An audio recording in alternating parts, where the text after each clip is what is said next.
ఓ పెట్టు అది కాదు వెనకమాల బ్యాక్ సైడ్.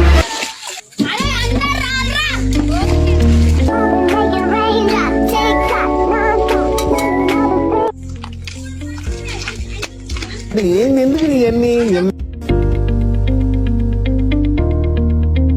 గిడలు కట్టిర్రా మాకు ఇచ్చే పైసలు అయినా అన్నా. అరే పనంతా అయిపోయినాకనే పైసలు ఇస్తారా? నాకు నమ్మకం లేదురా, ఏమనుకో. పని చేయమన్నా. అరే ఏంట్రా ఇది?